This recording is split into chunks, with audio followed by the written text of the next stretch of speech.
Read me carefully. We split the tutorial in a small parts to keep learning and practices easily.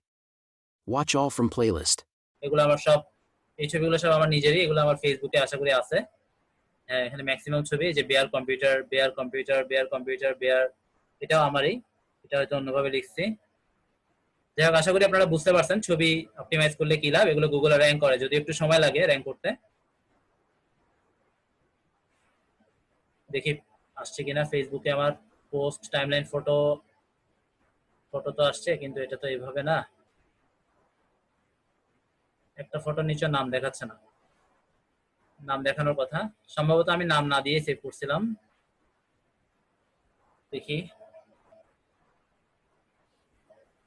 আপনারা এভাবে post করবেন, ছবি দিবেন, ছবি দেওয়ার পর যে কিওয়ার্ডটা দিছিলাম, এই যে বেয়ার কম্পিউটার সলিউশন, এই যে লিখে দিছি, অর্থাৎ এই ছবিটার সাথে এই কথাটা আমার ছিল, বেয়ার কথাটাও ছিল, তারপরে এসএনএস কথাটাও আশা করি ছিল, এই যে এসএনএস এবং বেয়ার, এবং এই দুইটা শব্দ থাকার কারণে এই ছবিগুলো কিন্তু আমার সবগুলো গুগলে র্যাঙ্ক করছে। এগুলো যদি আমি খুঁজি এখন সবগুলোই পাবো।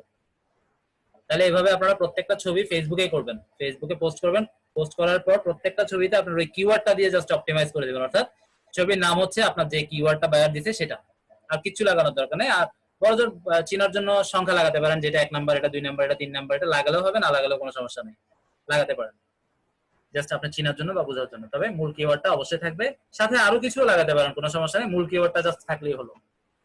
তাহলে এভাবে আমরা অনেকগুলো জায়গা পাচ্ছি অপটিমাইজ করার জন্য।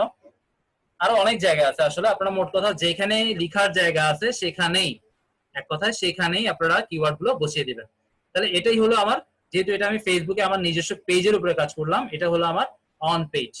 আমি পেজের উপরে থেকে আমি বাইরের কিওয়ার্ড গুলো দিলাম, সেটা হচ্ছে আমার অন পেজ, ঠিক আছে। আর এখানে কিওয়ার্ডটা আমি আরেকটু আপনাদেরকে ক্লিয়ার করতে হবে, না করলে নয়।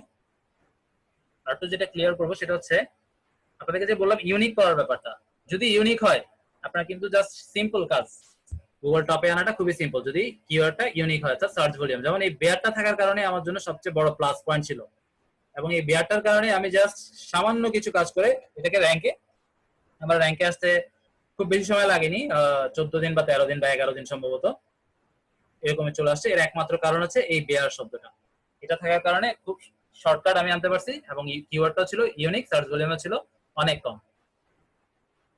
এইভাবে যদি আপনারা ইউনিক করতে পারেন, অর্থাৎ বায়ারকে বুঝিয়ে ঘুরিয়ে পেঁচিয়ে যদি বায়ারকে বুঝাইতে পারেন যে এটা তো অনেক কম্পিটিটিভ হয়ে যায়, এর সাথে আপনার নামটা লাগিয়ে দিই বা একটা আনকমন কোনো শব্দ লাগিয়ে দিই, যদিও এটা আসলে গ্রহণযোগ্য না, কারণ বায়ার যারা কাজ করতে আসে ওরা জানে কোন কিওয়ার্ডটা আসলে মার্কেটে জানে, কারণ এইটা তো বায়ারের নাম হতে পারে বেয়ার, এটা তো আর কাস্টমাররা জানবে না, কিন্তু বায়ারকে বোঝানোর জন্য কিন্তু আমি আমার কাজটা হাসিল হয়ে গেল। বায়ারের হয়তো অতটা লাভ হবে না, কারণ এটা তো আর বায়ারের নামটা তো আর সবাই কাস্টমাররা জানবে না, সার্চ করবে কিন্তু এসএনএস দিয়ে, বেয়ারটা দিয়ে কেউ লিখবে না, ঠিক আছে। বেয়ার যারা জানে বা ওই বায়ারের যারা রিলেটিভ